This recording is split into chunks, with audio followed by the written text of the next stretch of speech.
कपिल भगवान ने बड़ा सुंदर सा उपदेश किया और ये उपदेश बड़ा ही श्रोत्रिय है, इसे आप बड़े ध्यान से सुनिएगा। कपिल भगवान कहते हैं, चेता खल्वस्य बंधाय, हर एक मनुष्य जो सोचता है कि हम माया के वशीभूत हैं, परंतु इस संसार का कोई भी मनुष्य माया के वशीभूत नहीं है। भगवान ने पृथ्वी पर माया को बनाया है, परंतु माया के साथ किसी भी जीव को वशीभूत नहीं किया।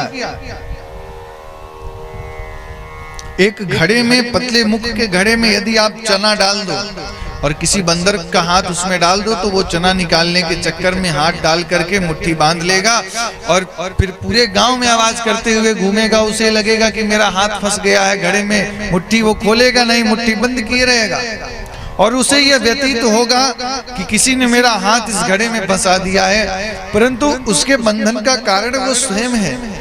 यदि वो चाहे तो मुष्टिका खोल दे और मुक्त हो जाए, और वो चाहे तो मुष्टिका बांध करके रखे लालच में, और वो हमेशा बंधन में बंधा रहे, परेशान रहे।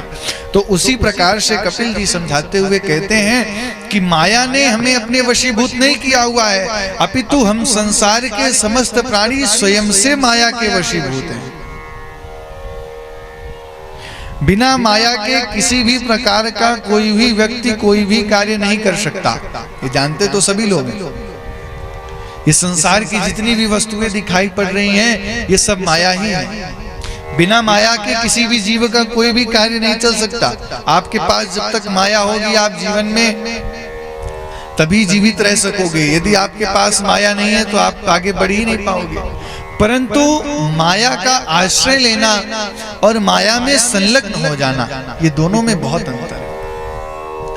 माया का आश्रय लेकर के जीवन को निर्वाहित करना, ये एक अलग व्यक्ति है, और माया में अपने मन को विलीन कर लेना, उसी में तीव्रता से अपने मन को संलग्न कर देना, ये एक अलग विषय है।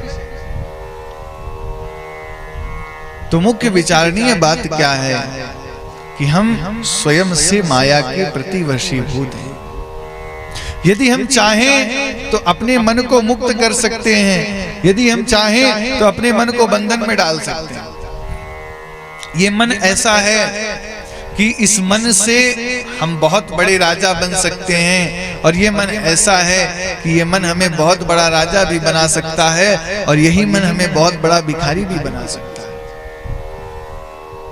हमारा तो एकमात्र यही केवल सिद्धांत है, और हमारा समस्त अध्ययन एवं समस्त विचारधाराएं यही बताती हैं कि जिस प्रकार से व्यक्ति का मन रहेगा, जिस प्रकार से उस जीव का विचार रहेगा, उस प्रकार से उस व्यक्ति का, उस जीव का जीवन अपने आप परिवर्तित होता चला जाएगा। यदि व्यक्ति के जीवन में सकारात्मकताएं हैं, यदि व्यक्ति के जीवन में सकारात्मकता है, भगवत भजन है, भगवत भक्ति भाव है, तो उस जीव का जीवन अपने आप भगवत भजन में हो जाएगा। और यदि उस जीव के जीवन में सकारात्मकताएं नहीं है, नकारात्मकता है, तो वो चाहे जितना कुछ भी प्राप्त कर ले, उसके मन को संतोष होने वाला नहीं है। सबकी ममता ताग बटोरी, मम पद बंधहि बांध मम डोरी। हम स्वयं से ही अपने आप को बांध करके रखे हुए हैं, और पूरे संसार में चिल्ला चिल्ला करके घूमते हैं और सबको बताते हैं कि भगवान की माया के वशीभूत हैं। माया के वशीभूत कोई नहीं है। माया से वंचित रहने का मात्र एक सर्वश्रेष्ठ उपाय है कि हम केवल मायापति का आश्रय ले लें, तो माया हमारे जीवन में आश्रय बनकर ही रह जाएगी। फिर वो जीवन में हमें कभी अपने आप से संलग्न एवं संतृप्त नहीं कर पाएगा। इसीलिए बंधुओं, मेरा एक बड़ा विनम्र आग्रह है कि हम अपने मन को जिस प्रकार से रखेंगे, उस प्रकार से हमारा जीवन होता चला जाएगा।